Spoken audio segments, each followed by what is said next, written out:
Di sekolah Tegar, sidang lulusan diselenggarakan. Tegar dinyatakan lulus.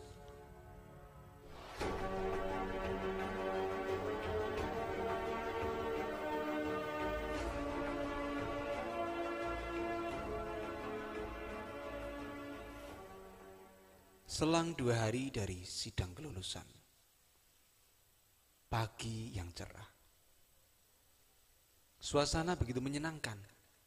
Tegar siap menjemput mimpinya, yaitu mondok ke pesantren. Lain halnya Herman, ia malah melipat wajahnya, tanda bahwa itu bukan keinginannya.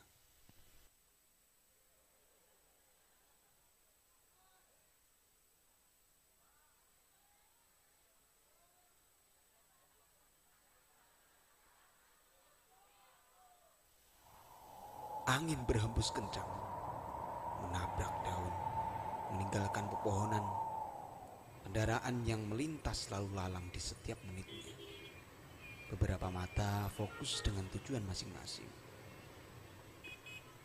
Di sudut kota terdapat sebuah desa yang melegenda, memiliki simbol kemuliaan. Desa yang penuh dengan sumber keilmuan.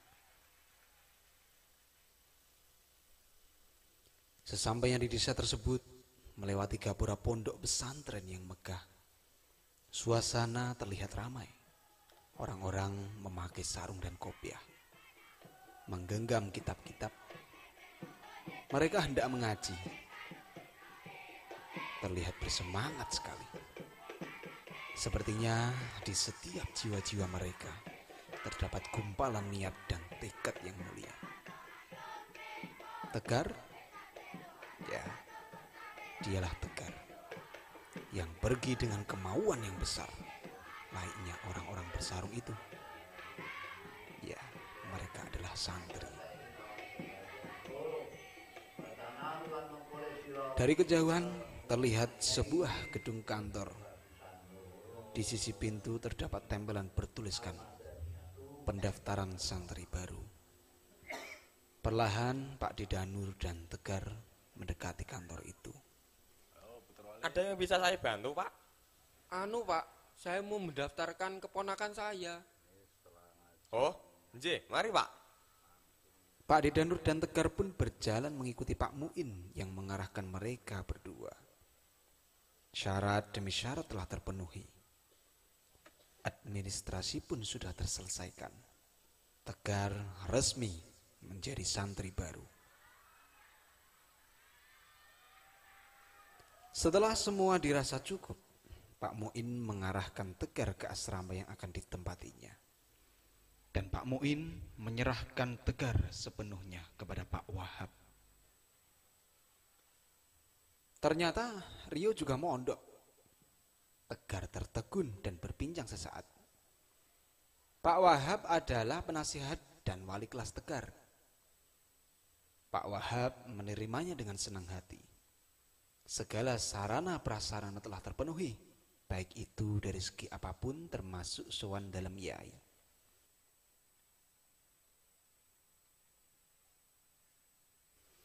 Saatnya Pak Didanur pulang dan meninggalkan Tegar dengan beberapa pesan untuknya. Tegar, sudah saatnya apa yang kamu inginkan itu harus kamu wujudkan, nak. Buktikan kepada ayahmu bahwa kamu bisa melakukannya. Dan bahwasannya pesantren itu tidak seperti apa yang dibayangkan ayahmu. Buktikan, nak, kamu bisa. Taati semua peraturan yang ada di pondok ya, nak. Telepon Pak D kalau kamu butuh sesuatu. Pak D akan memberikan yang terbaik buat kamu. Iya Pak D, terima kasih untuk semuanya. Jaga dirimu baik-baik ya, nak. Pak Wahab, saya nitip keponakan saya. Tolong bantu wujudkan impiannya. Tegar sepenuhnya saya pasrahkan kepada Bapak. Amanah yang Pak Danur berikan, insya Allah saya laksanakan. Tegar akan saya jaga sebaik mungkin, Pak. Terima kasih Pak Wahab. Bagaimanapun juga, Pak Danur harus ikhlas atas semua itu. Ya, kini Tegar mondok di pesantren. Pak D. Danur pun pulang, meninggalkan keadaan di situ.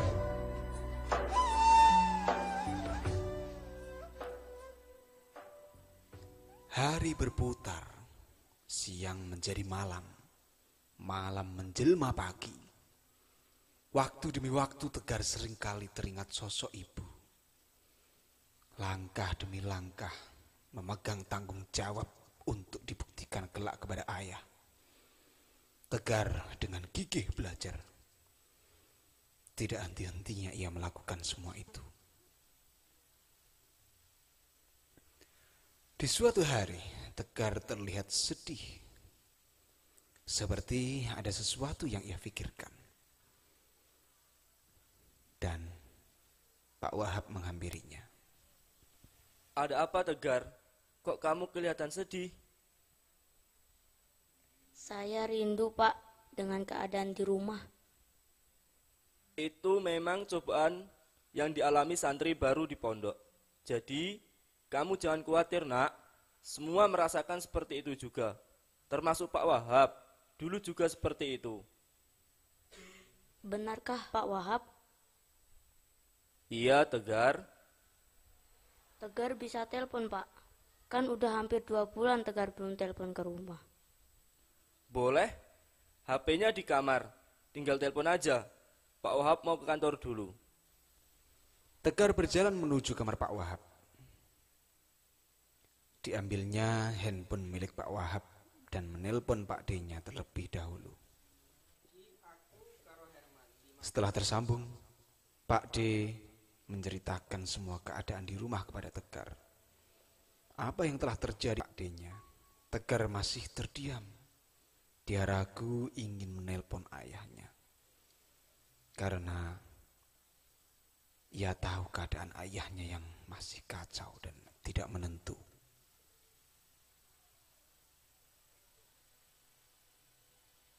Di tempat yang berbeda, Herman menemui Danur, menanyakan kabar Tegar. Assalamualaikum, Mas. Waalaikumsalam. Tumben berkunjung ke sini. Ada apa ya? Tegar kok nggak pernah telepon? Kenapa ya? Oh alah, jadi gini, Danur Man. bercerita, Tegar tidak akan pulang sebelum ia benar-benar bisa membuktikan kepada Herman, ayahnya. Selama 3 tahun yang akan datang nanti, Tegar ingin mengabdikan dirinya kepada pondok. Ia belajar dari pengalaman. Tegar sangat tekun mengabdi. Dan akhirnya Tegar dapat kepercayaan dari keluarga dalam. Tegar sangat senang dengan semua itu. Namun, ia masih saja teringat akan nasib ayah dan ibunya. Ia bertekad, ia harus berbalas budi kepada kedua orang tuanya. Walaupun Herman, ayahnya, tidak tahu entah dikemanakan masa depan Tegar nanti. Tapi Tegar berjanji pada dirinya sendiri bahwa suatu saat nanti Tegar bisa membuktikan yang terbaik. Herman terdiam mendengarkan semua itu. Dia tak menyangka pola pikir Tegar bisa sejauh itu.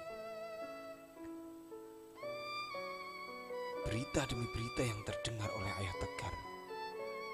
Prestasinya yang diraih selama 2 bulan ini. Ayahnya tidak mengira bahwa Tegar berubah, berevolusi sedemikian rupa. Setelah mendengar kabar dari Danur, Herman ingin menemui Tegar.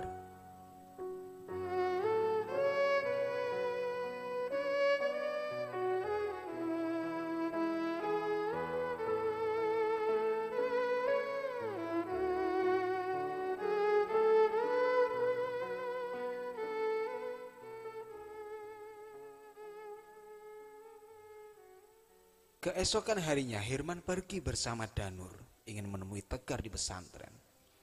Kerinduan Danur meluap-luap kepada Tegar. Herman juga tidak sabar ingin melihat anaknya yang berubah total seperti apa yang diceritakan oleh Danur. Di perjalanan hati mereka berdua bergumam bersama. Terbentang pemandangan indah di mata dua bersaudara itu. Ya, itu adalah desa ilmu yang begitu ramah orang-orangnya, bersih lingkungannya, dan indah sedap dipandang. Sesampainya di sana, mereka tak sabar mencari jawaban yang ada di benak mereka masing-masing selama di jalan. Mereka melangkah menuju asrama yang setahu mereka itu adalah tempat tinggal Tegar selama di pondok. Beberapa langkah setelah itu, mereka berpapasan dengan Rio, menanyakan Tegar. Rio langsung mengarahkan mereka berdua menuju dalam Yai. Namun di jalan, mereka menemui dua orang. Ya, beliau adalah Pak Wahab dan Pak Muin. Dengan tidak sabarnya, Danur dan Herman mencari kepastian keberadaan Tegar sebenarnya. Pak Wahab, Pak Muin. Pak Danur, dari kapan di sini? Udah ketemu Tegar? Belum lama sih, Pak. Belum ketemu Tegar, Pak. Pak, mana Tegar, Pak? Pak. Pak, sekarang Tegar udah tinggal di Indah. Tegar, anakku, Tegar.